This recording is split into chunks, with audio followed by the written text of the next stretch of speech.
And really, that closes the mind down, and the ego begins to cloud research. They have a lot of problems with this.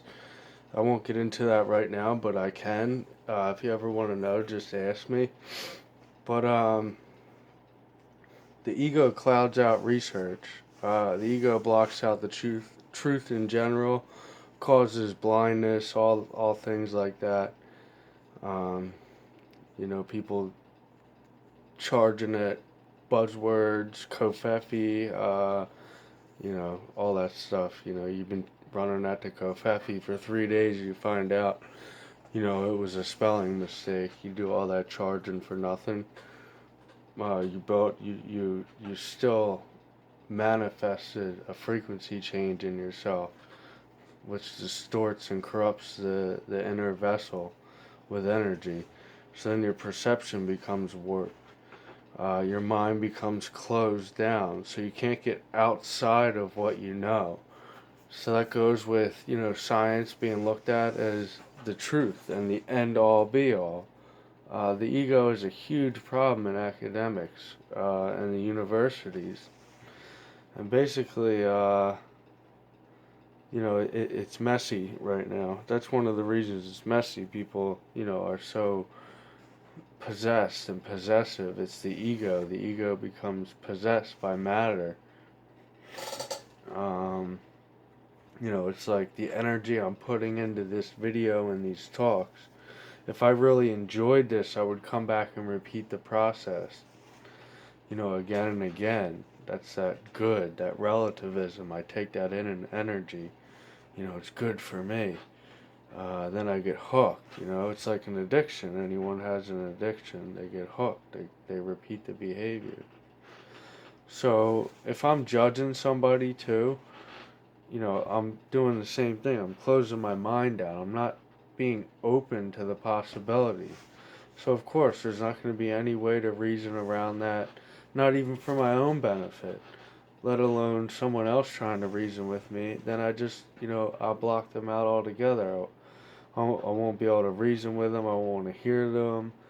Then people get all flustered. They start like talking with their hands and making all the faces and all that stuff. That's all signs of what's going on inside them. The metaphysics, the metaphysical Johns, because everything's metaphysical energy. The energy is superior to the world of matter and time, light, and physics.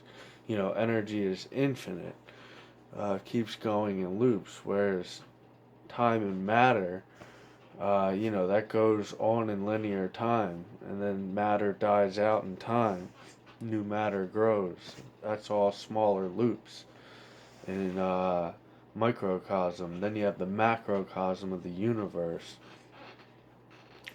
So, yeah, if I close down my mind in conclusion, then I'm taking a hold of knowledge, a belief. I'm spawning a duality which is against that belief, and then things that are for that belief. So that's polarization that comes from the attachment of this knowledge, whichever the knowledges are that we're taking in, these goods as opposed to the bads, things like that. That's all polarization. Then I'm getting stuck. I'm starting to build myself into a box. I'm concluding and I'm blocking out my understanding, which is empathy, because duality, polarization blocks out understanding. So then, I only do linear time, direct fight, back and forth.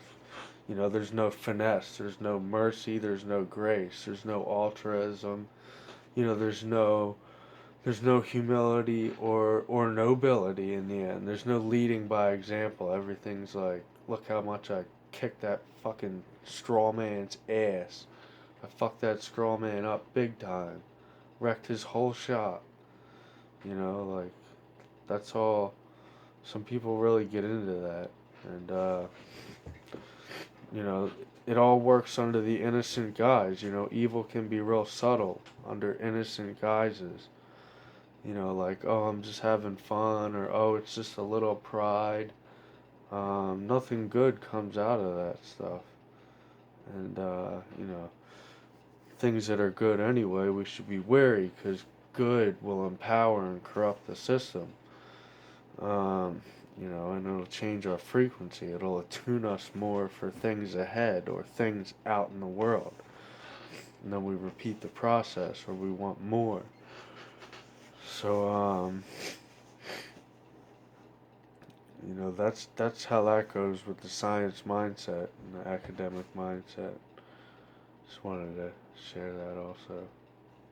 Alright.